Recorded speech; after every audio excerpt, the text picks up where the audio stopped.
Assalamualaikum warahmatullahi wabarakatuh. Perkenalkan, nama saya Nelvi dengan NIM 013190020099.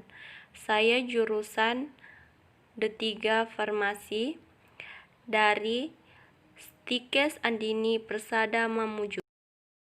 Di sini saya akan membahas materi tentang farmakodinamik. Apa yang dimaksud dengan farmakodinamik?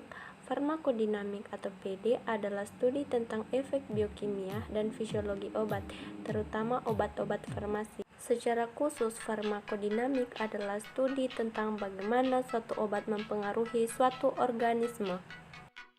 Selanjutnya, mekanisme kerja farmakodinamik atau bagaimana nasib tubuh setelah obat dimasukkan. Farmakodinamik mencakup biokimia, fisiologi, dan mekanisme kerja dari obat. Selanjutnya, setelah obat berikatan dengan reseptor yang ada dalam jaringan, serangkaian peristiwa kimiawi di dalam sel akan mempengaruhi fungsi dari tubuh. Setelah obat berikatan dengan reseptor, obat akan menghasilkan yang namanya efek. Efek obat dalam tubuh ada dua, yaitu satu, efek yang diharapkan atau efek terapeutik. Yang kedua, efek yang tidak diharapkan, seperti efek samping dan toksik. Efek samping suatu obat dipengaruhi dengan 1. Usia, yang kedua berat badan, 3. Jenis kelamin, 4. Kondisi kesehatan secara menyeluruh, yang kelima tingkat keparahan penyakit. Mekanisme kerja obat. Efek obat umumnya timbul karena interaksi obat dengan reseptor pada sel suatu organisme. Yang kedua, interaksi obat dengan reseptornya ini mencetuskan perubahan biokimia dan fisiologi yang merupakan respon khas untuk obat tersebut. Yang ketiga, reseptor adalah molekul protein yang menerima sinyal kimia dari luar. Kemudian, bagaimana obat bisa sampai ke reseptor? Di dalam reseptor ada penghantar sinyal biologis atau transmisi sinyal biologis.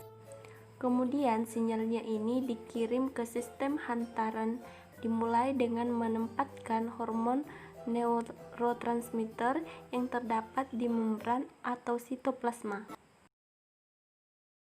Kemudian, struktur reseptor yang terdiri dari ikatan ligan yang terdapat di permukaan sel. Yang kedua, tempat katalitik atau enzim, contohnya kinase, fosforilase atau siklase. Yang ketiga, rantai peptida yang hidrofob transmembran sebagai penghubung antar ligan dan enzim sehingga membentuk peristiwa biokimia.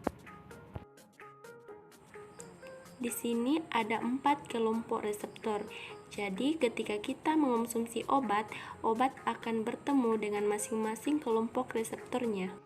Misalkan pasien mengonsumsi obat DM, nah tentunya akan menuju ke enzim linked receptors. Nah, ini merupakan analogi molekul obat atau ligan dan si reseptor. Gambar A dan B itu kita misalkan molekul obat yang kita misalkan sebagai kunci. Nah, reseptornya itu kita analogikan sebagai gembok.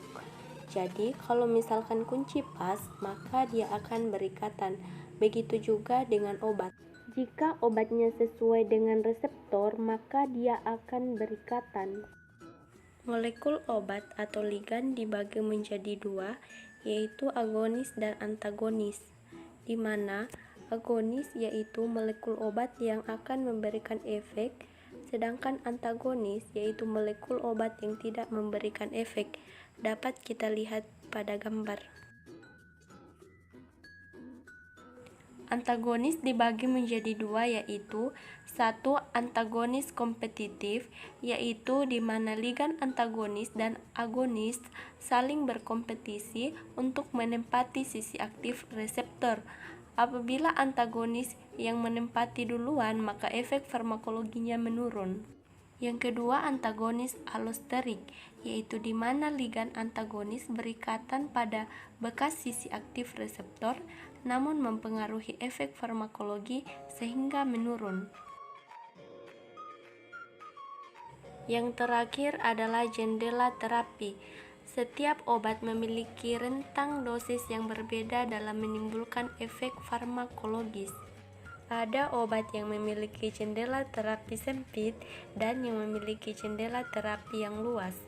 Ini adalah gambar jendela terapi.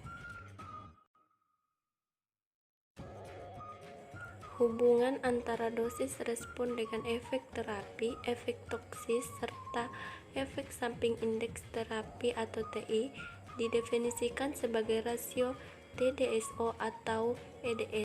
Ini adalah gambar jendela terapi suatu obat bervariasi tergantung jenis obatnya.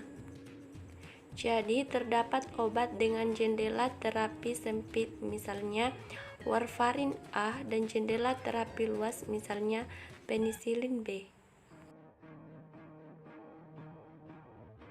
Suatu obat dapat mengalami perubahan respon dari respon yang seharusnya dengan dosis yang sama.